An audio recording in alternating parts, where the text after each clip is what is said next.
Hi guys, this is a new video using a new camera, so we will see how it goes. I'm actually filming here as well, so if you notice I'm not looking at the right side, it means that, yeah, the new camera didn't work out as expected. The other day we celebrated the 6 years on YouTube, and I'm very grateful for all your comments because I was a little bit struggling to know what to talk about, what to do in my future videos, and I decided to follow one of your advices saying that I should focus on the topics I like and maybe make them multilingual so that it keeps, this polyglot vibe, but at the same time I don't get bored talking about the same things again and again.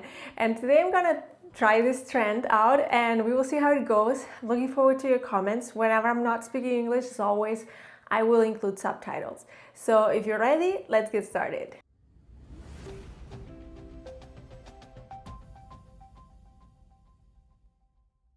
Thanks a lot to everyone supporting me, especially my patrons. If you become a patron, you'll be able to access more than 23, 24 exclusive videos as well and support me and so on. And soon I will create a video to show you what type of videos I make there so that you can see if maybe it's interesting for you. Today I want to talk about investing.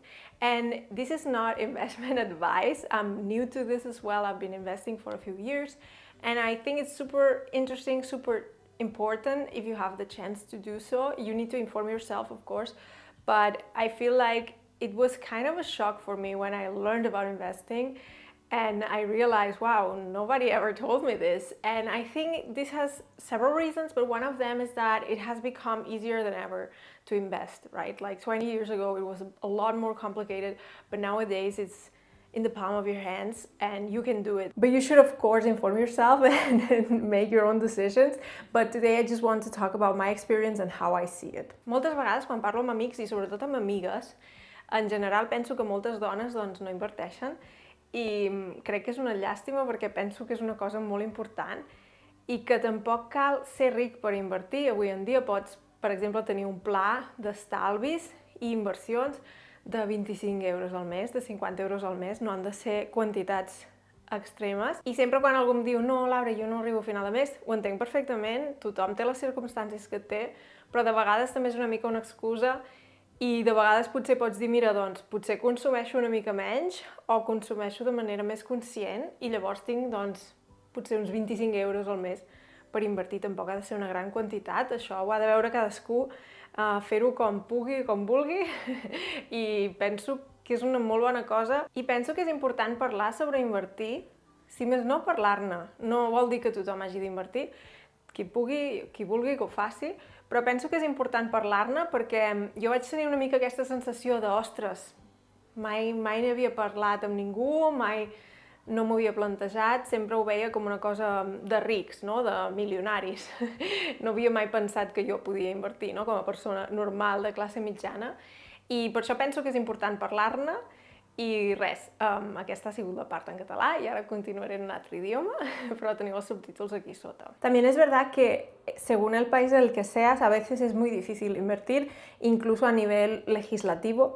Por ejemplo, hablando con un amigo venezolano me contó que él no puede abrir una cuenta de estas de broker porque por su nacionalidad, ¿no? O sea, que no digo que todo el mundo pueda, en general, pues con la mayoría de nacionalidades sí se puede, pero es verdad que existen este tipo de injusticias, limitaciones, etcétera, y también pues personas, pues no sé, que son estudiantes o que tienen deudas.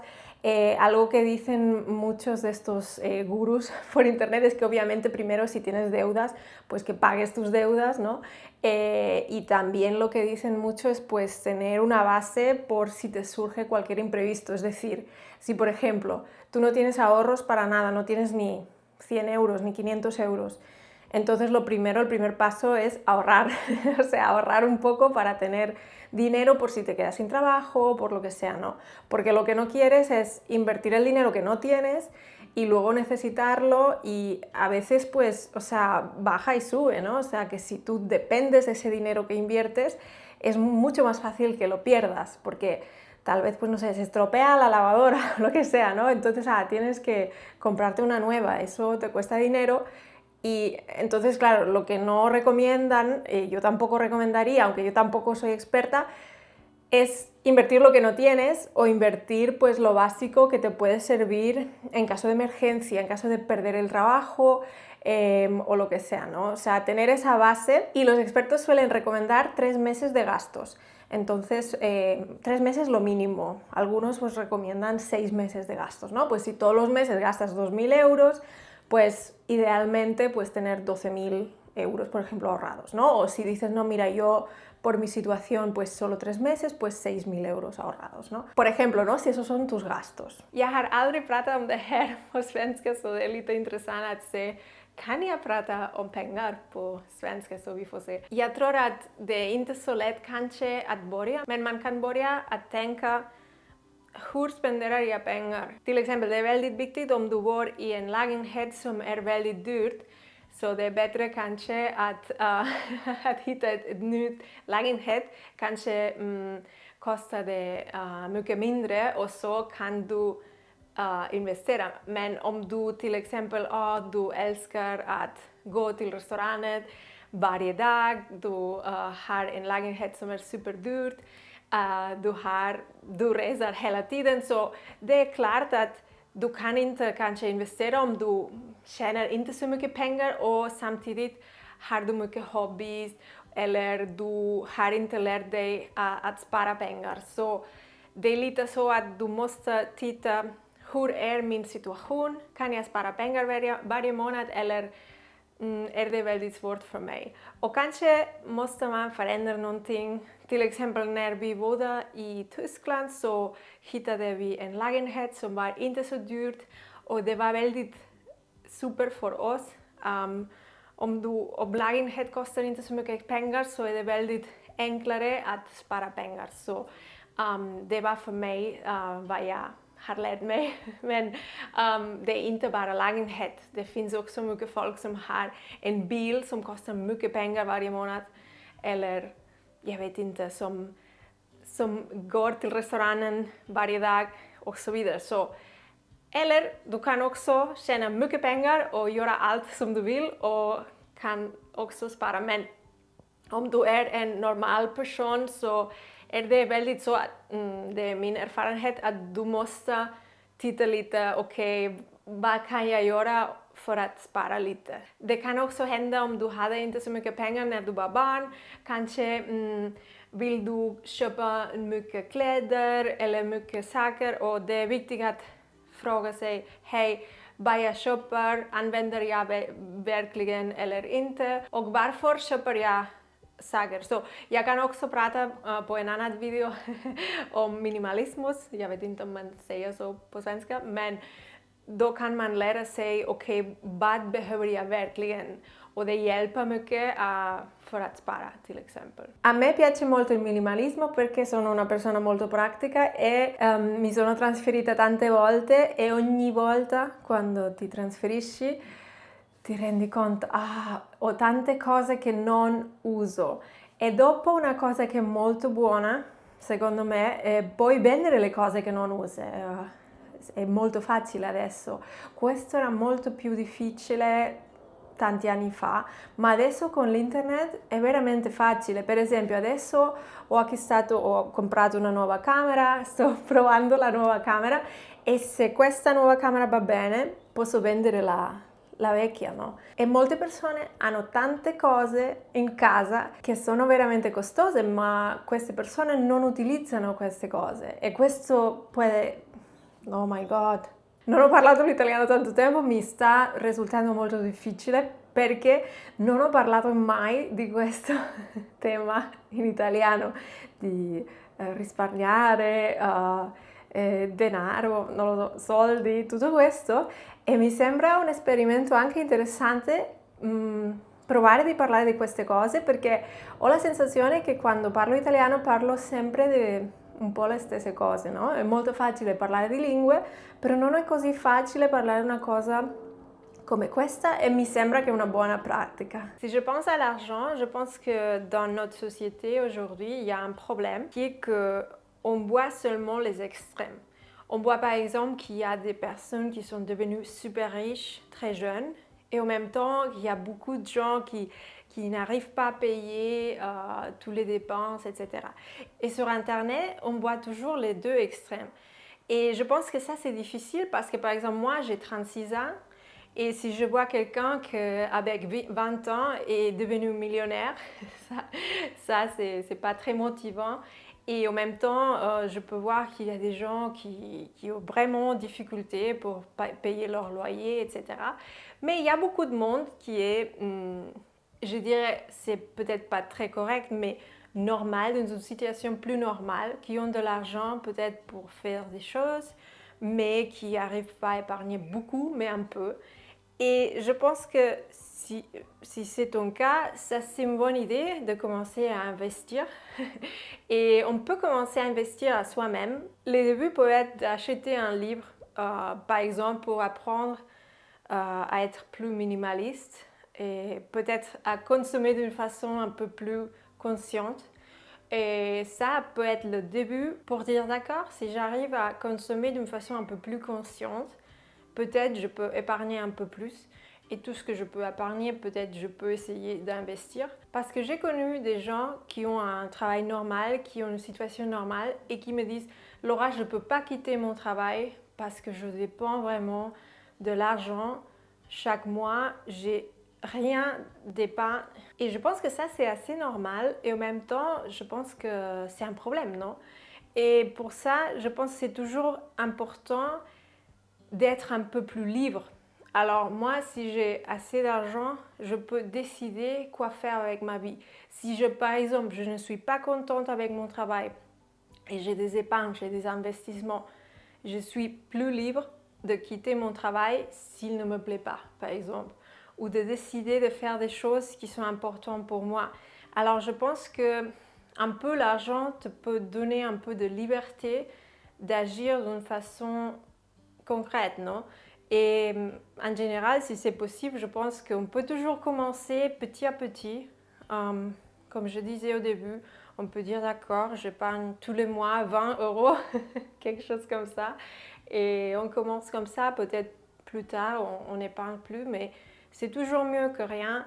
Et je pense que c'est toujours bien de regarder sa vie et de dire d'accord, si mon loyer me coûte la moitié de mon salaire, peut-être c'est pas correct, peut-être c'est mieux de chercher quelque chose un peu plus petite, peut-être pas dans les centres, etc. Parfois je sais que c'est pas facile, je me rappelle quand j'habitais à Munich, c'était super difficile de trouver un loyer, de trouver un appartement. Je ne dis pas que ce soit facile, mais je crois que le premier pas, c'est de dire d'accord, quelle est ma situation, qu'est-ce que je peux faire, est-ce que je peux changer quelque chose ou pas. Et il y a des gens qui disent non, Laura, je vis de la façon que je veux et je ne veux pas renoncer. Mais parfois, il y a l'autre option de dire d'accord, je peux vivre comme je vis maintenant, mais peut-être je peux augmenter mon salaire. Ça, c'est pour chaque personne. Moi, je préfère travailler moi, essayer d'épargner, essayer de regarder quels sont mes coûts, mes dépenses mensuelles, où est-ce que je peux changer des choses, mais sans être obsédée pour ça, parce qu'au final, la vie est maintenant.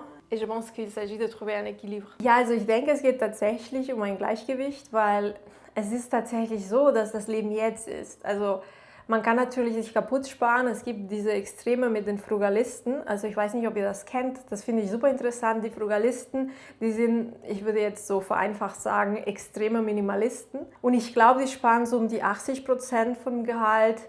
Teilweise leben sie bei den Eltern oder leben sie in große WGs. Die sparen extrem. Die essen auch vielleicht nicht richtig gesund. Ich weiß es nicht. Es gibt natürlich alles. Also es gibt sicherlich Extreme. Und sie sparen einfach extrem, investieren extrem und dann gibt es auch diese Feierbewegung, wo die Leute auch in Rente gehen mit 30 oder mit 40 oder was auch immer. Ich persönlich finde das zu extrem. Für mich ist das zu extrem, weil ich denke mir, das Leben ist jetzt, man weiß nicht, wie lange man lebt, man weiß nicht, was alles passiert in der Zukunft und deswegen denke ich mir, ein Gleichgewicht ist ganz gut. Aber das ist natürlich jedem überlassen. Ich denke mir manchmal auch, wenn ich das alles entdeckt hätte mit 20, hätte ich das vielleicht gemacht, weil mit 20 waren meine Ansprüche jetzt nicht so hoch. man hat so ein Studentenleben geführt, man hatte wenig Geld und hat dementsprechend auch wenig Geld ausgegeben und die Freunde hatten auch wenig Geld, man hat nicht so viel gemacht, das teuer war und insofern ist das, glaube ich, nicht so schwer, Frugalist zu sein, wenn um einen herum die Leute auch nicht so viel konsumieren, auch in WGs leben und so. Also es ist natürlich jedem überlassen und ich finde es auch, man lernt über sich selbst sehr viel sicherlich, wenn man als Frugalist lebt, weil man merkt wirklich, okay, also was braucht wirklich ein Mensch? Und vieles wurde uns natürlich eingetrichtert, du musst das haben, du musst das, also du musst 1000 Sachen haben und die Werbung manipuliert uns natürlich, damit wir Sachen kaufen. Aber im Endeffekt, man braucht vielleicht nicht so viel und Frugalismus ist vielleicht eine extreme Form davon, ist aber sicherlich sehr interessant, wenn ihr das probiert habt, würde ich sehr gerne davon was erfahren. Ich finde es für mich persönlich ein bisschen zu extrem. Ich bin lieber, soweit es geht, minimalistisch. Ich bin es weniger, als ich möchte, muss ich ehrlich gesagt zugeben. Also ich wäre lieber mehr minimalistisch als das, was ich bin. Aber jeder muss ein bisschen für sich seinen Weg finden. Aber wenn ich halt eine große Ausgabe habe, frage ich mich schon, brauche ich das wirklich? Oder nicht. Und manchmal kann man auch die Sachen zurückgeben. Also wenn man was gekauft hat, dann getestet hat und gemerkt hat, okay, das ist nichts für mich und es ist vielleicht auch teuer, dann kann man sie auch zurückschicken. Also man muss ja nicht die Sachen behalten oder man kann die Sachen dann wieder verkaufen. Also das mache ich auch sehr gerne, weil ich denke mir, was sollen die Sachen hier rumliegen? In ein paar Jahren ziehe ich dann wahrscheinlich wieder um und dann muss ich das alles mitschleppen. Also ich denke, das hat mich halt zum Minimalismus geführt, dass ich gemerkt habe, ich muss immer wieder umziehen und das muss man alles mitschleppen. Und was ist dann der Sinn dahinter? Ich verkaufe es lieber, ich habe weniger Ballast, weniger Zeug und mein Kopf ist frei dann für anderes. Для меня по-русски, я думаю, будет очень трудно говорить о деньгами, потому что не знаю, я об этом никогда не говорила. Поэтому, мне кажется, этот эксперимент это может быть интересно.